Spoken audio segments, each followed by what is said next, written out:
Hello, hujambo. Welcome to Swahili Kingdom. Karibu sana. And today we are doing this question. People have been asking me, Connie, why can I understand Swahili but I cannot speak? Why can I understand Swahili that you are speaking but I cannot understand other natives? So, are you also one of them? Can you understand Swahili but you can't speak? Can you understand my Swahili but you cannot understand other people's Swahili? But we are in the same world. We speak Swahili, so why? Today I'm giving you 5 steps that you can use to understand first Swahili, understand other native people better, and be able to speak yourself. Okay? There are people who can understand but can't speak. So this is your video.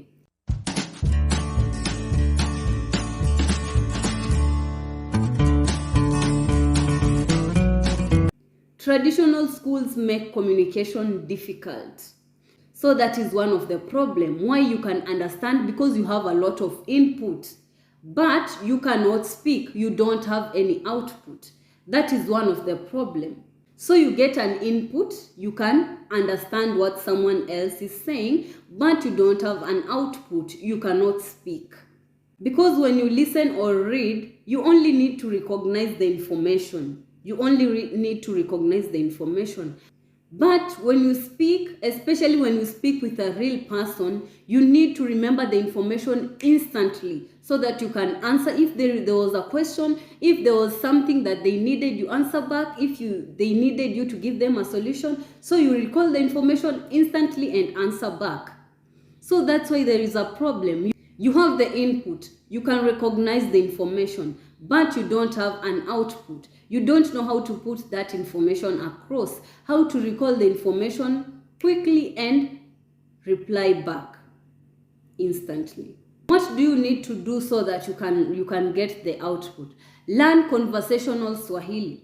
Learn conversational Swahili. So if you have been in a traditional schools where you have all been writing, doing things, just getting the input, make sure you go listen to Swahili videos, go listen to how they do dialogues, go listen to podcasts, watch Swahili news, go watch how people are answering each other back, watch Swahili pranks, try anything. And then after you do that you are doing an input of listening, and then you can get an output by repeating what they are saying. Go in front of a mirror, repeat what they are saying. And after that, go look for language exchange app, talk to a real person. Try to see their reaction when you say something. Don't just say something and you stay there. Try to see their reaction. When their reaction is different, ask them. And why did you do this when I said this? What is the meaning of this? Native people are going to answer you. They are going to tell you if this is bad, this is good. They are going to tell you if you need to say it like this or if you need to say it like that. But most of the traditional teachers cannot tell you that. Most of the books cannot tell you that. Okay? Because in language, you need to have input, output. What is input? Input is when you get the information in by reading and listening and hearing. Reading, listening, and hearing. Output is when you get the language out by speaking, answering questions. So with speaking, you need to recall the information instantly so that you can answer back. Because when someone asks you, unaishi wapi, where do you live? And then you start telling them, ninaishi Misri. I live in Misri. Okay, someone will not take that every time. They won't take that lightly every time. Every time they are asking you a question, you are trying to recall information fast. No, do native speakers do that? No. When you ask a native speaker, unaishi wapi? Naishi Nairobi. Where do you live? I live at Nairobi.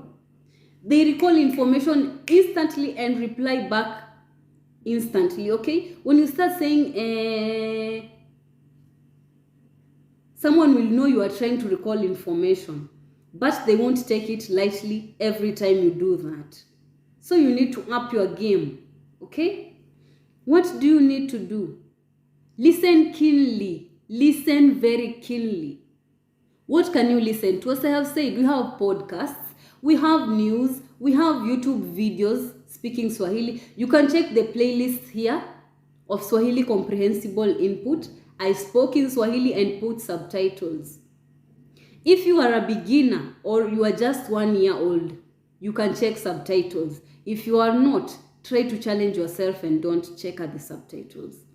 Okay? So listen keenly, very, very keenly. Read out aloud. Read out aloud. Especially if you have read a storybook in English, then by chance you get it in Swahili. That is the best option. Read that book in Swahili. You will be knowing the information in English.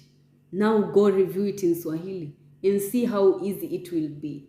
Very, very easy. Read out loudly. Writing repeatedly. Writing repeatedly. So how can you make sure that you are writing repeatedly? You can do like this. I know most of you are not used to writing diaries or journals every day, but for a start, you can start by doing every week, weekly.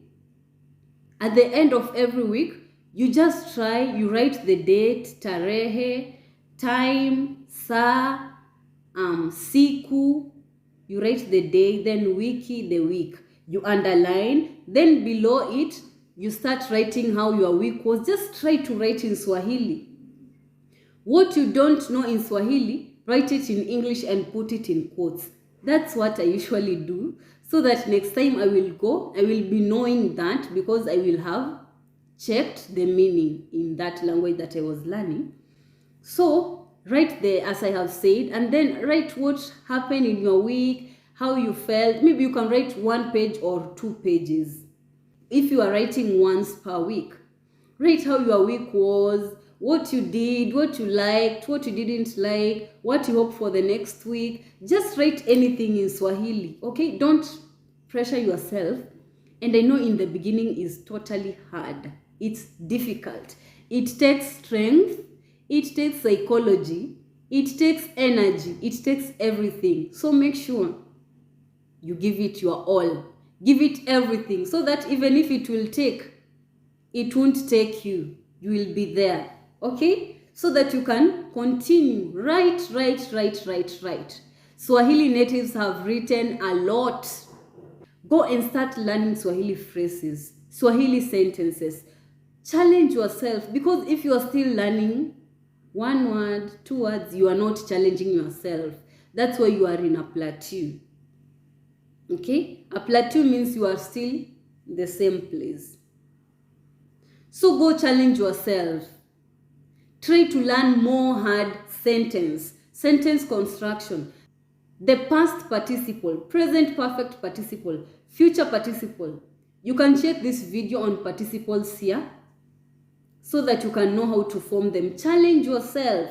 Continue, so that your brain may continue understanding, comprehending. And then the last thing, think in that language. So here is where most of the students get it wrong, or they get it difficult, because their brain is used to translating the words in their local language and then getting them in Swahili. Well, that is not nice. When I tell you to think in the language,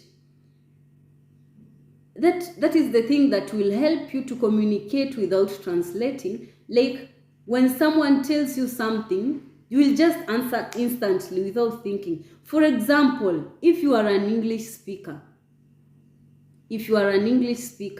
and I ask you, where do you live?